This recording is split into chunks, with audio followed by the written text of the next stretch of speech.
Assalamualaikum warahmatullahi wabarakatuh. Anak pelajar sekalian, bertemu lagi kita dalam pembelajaran Maya Pendidikan Islam tingkatan 5, bidang fiqh, pelajaran yang ke-12, ini tajuk perkahwinan. Masih lagi unit 1, siri yang ketiga. Baik, seperti biasa, mari sama-sama kita mulakan dengan adab-adab belajar, iaitu duduk dengan tenang dan juga tertib. Sama-sama kita mulakan dengan Kitab Al-Fatihah. A'udzubillahi minasyaitonirrajim. Bismillahirrahmanirrahim. Alhamdulillahirabbil alamin, arrahmanirrahim, maliki yaumiddin. Iyyaka na'budu wa iyyaka nasta'in. Ihdinas siratal mustaqim. Siratal ladzina an'amta 'alaihim ghairil maghdubi 'alaihim waladdallin. Amin. Allahumma salli ala sayyidina Muhammad wa ala alihi wa sahbihi wa sallim. Allahumma salli ala sayyidina Muhammad wa ala alihi wa sahbihi wa sallim. Allahumma salli ala sayyidina Muhammad wa ala alihi wa sahbihi wa sallim. Bismillahirrahmanirrahim. Rabbi shrah li sadri wa yassir li amri wa hlul 'uqdatam min lisani yafqahu qawli. Anak pelajar sekalian, pastikan anda semua bersama dengan peralatan pembelajaran yang telah disediakan, contohnya bersama dengan buku teks, buku rujukan dan juga alat tulis. Dan yang penting sekali adalah ikhlaskan niat kepada Allah Subhanahu Wa Taala, kerana ilmu yang kita pelajari ini moga-moga yang berkat dunia dan akhirat, untuk kejayaan dunia dan akhirat. Baik anak pelajar sekalian, kita perhatikan standard kandungan pada kali ini. Masih lagi dalam 4.26, merumus mengenai perkahwinan serta mengamalkan secara beradab dan istiqamah. Standard pembelajaran pula hanya satu sahaja, iaitu 4.26.7, menjelaskan perkara yang berkaitan perkahwinan dalam Islam, menjurus kepada pemilihan calon suami isteri, berkaitan dengan mahar, merisik dan meminang, kemudian persoalan walimatul urus. Baik, dalam tajuk berkaitan dengan perkara-perkara yang berkaitan dengan perkahwinan ini, kita akan lihat bagaimana mula-mulanya ialah persoalan ciri-ciri pemilihan calon suami dan isteri. Siapa dia calon suami itu dan juga calon isteri? Pertamanya ialah penghayatan agama yang baik. Dan pastikan dia mempunyai penghayatan agama yang baik, sebab membina rumah tangga adalah untuk kebaikan dunia dan akhirat. Akhlak yang mulia, akhlak yang mulia ataupun akhlak terpuji, keturunan yang baik dan juga sekufu dan pasangan yang sihat dan rupa paras yang baik. Kita tengok rupa paras ni last sekali, tapi pandangan biasa manusia dicari yang cantik dahulu. Sebenarnya kita tengok macam ni: agama, akhlak, keturunan, kufu. Kufu ini ialah setara ataupun tidak jauh perbezaan. Kita akan masuk bahagian huraian kepada kufu, insya-Allah. Baik. Hadis Nabi SAW berkaitan dengan pemilihan calon suami ini, tunkihul maratu li arba' limaliha walihisabiha walijamaliha walidiniha fasbar bizatid din taribat yadak. Nabi SAW bersabda, perempuan itu dikahwini kerana 4 perkara, iaitu kerana hartanya, keturunannya, kecantikannya dan kerana agamanya.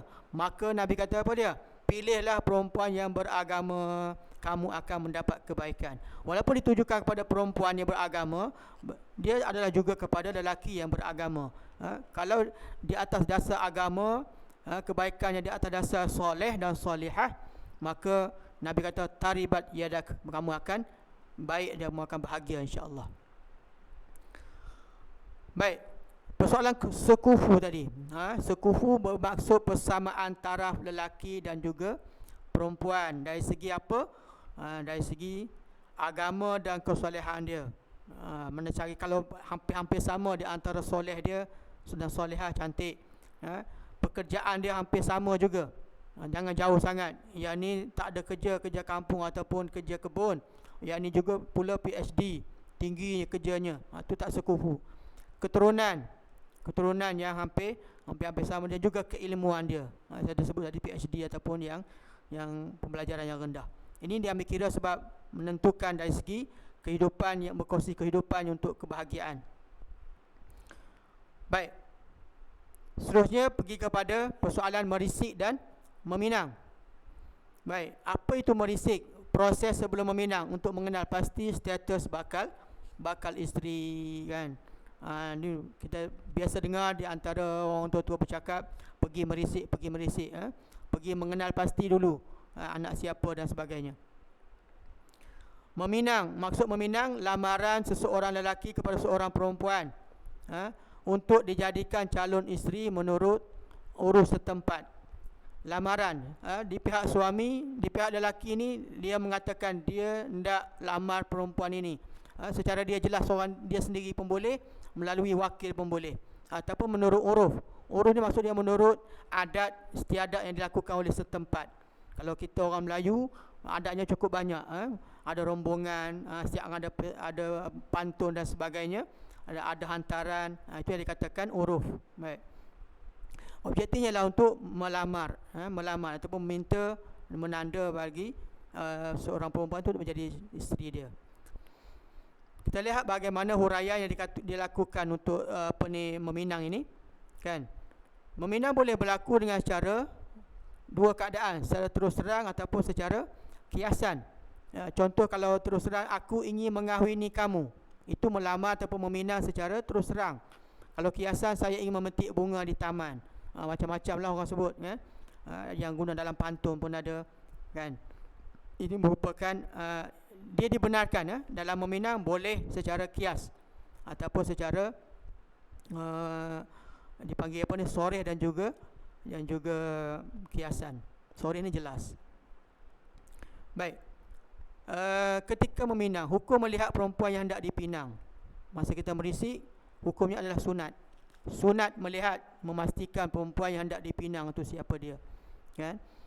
Apa yang perlu dilihat, apa yang diharuskan dilihat, yang dibolehkan, muka, yang keduanya kedua tapak tangan, kan? Maknanya lain tutuplah, kan?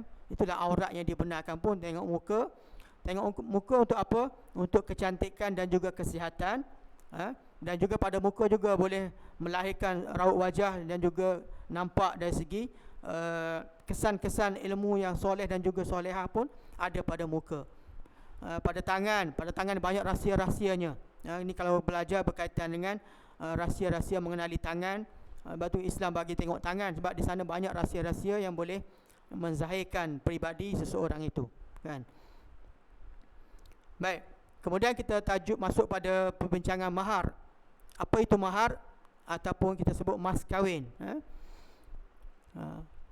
Mahar ialah pemberian yang bernilai atau berfaedah wajib diberikan oleh suami kepada isterinya dengan sebab akad nikah.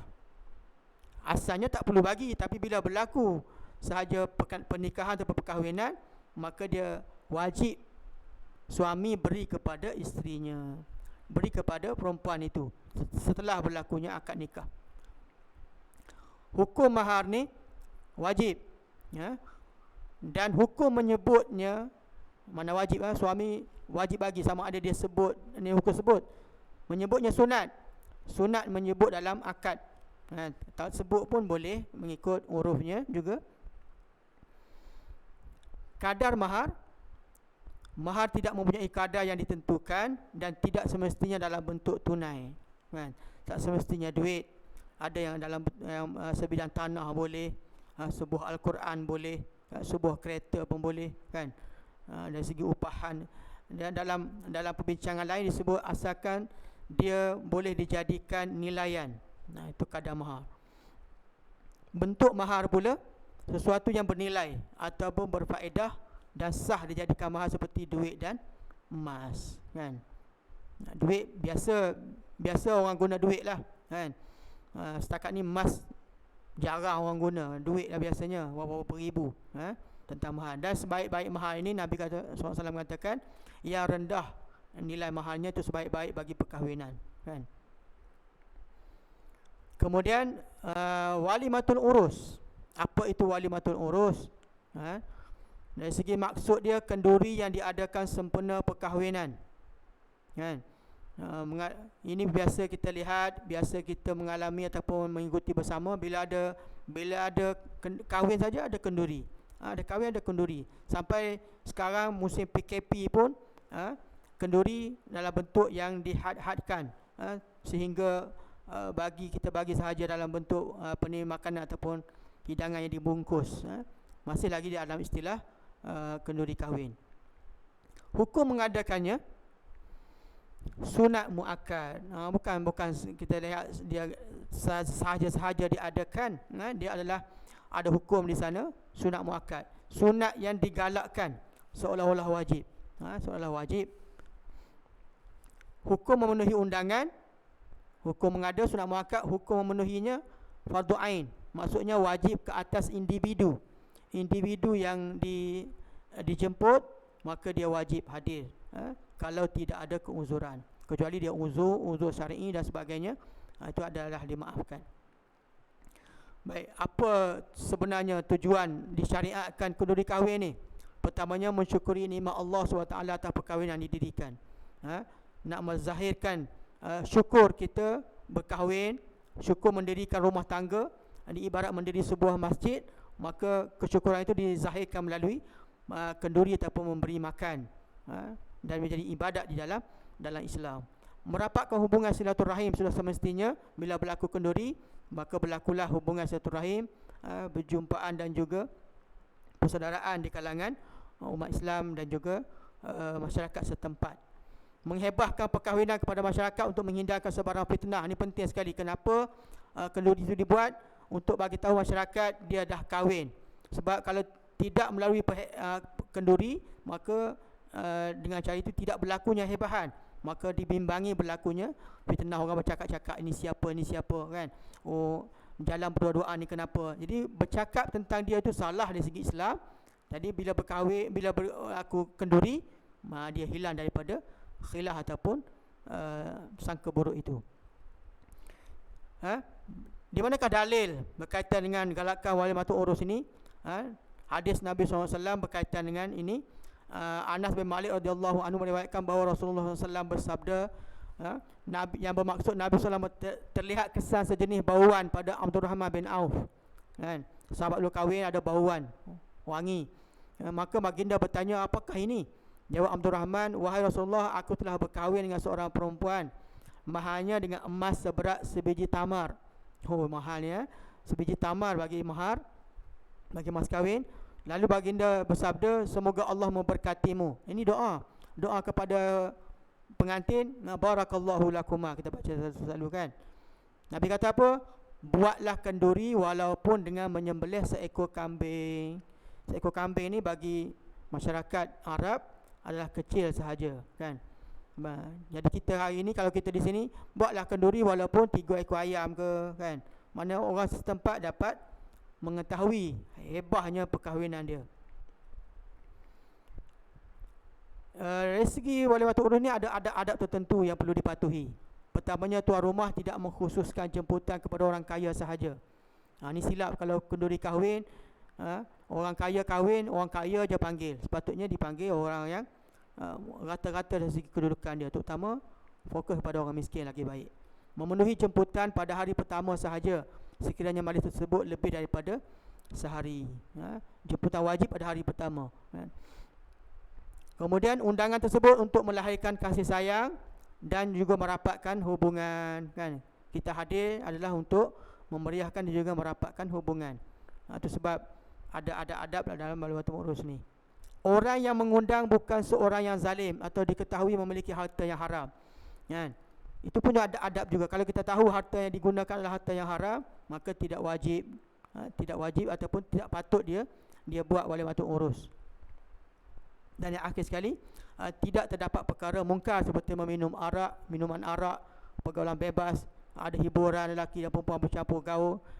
Ini pun dikira ditegah dalam melakukan walimatul urus. Jadi buat simple sahaja. Bunyi-bunyian harus buat bunyi, bagi nampak meriahkan. Boleh buat bunyi, tapi jangan sampai perkara-perkara yang melalaikan. Apalagi kalau berkait dengan sesuatu yang khurafat, kan, tepung tawa dan sebagainya, mengambil adab-adab daripada agama lain. Ini ditegah sekali ketika melakukan walimatul urus.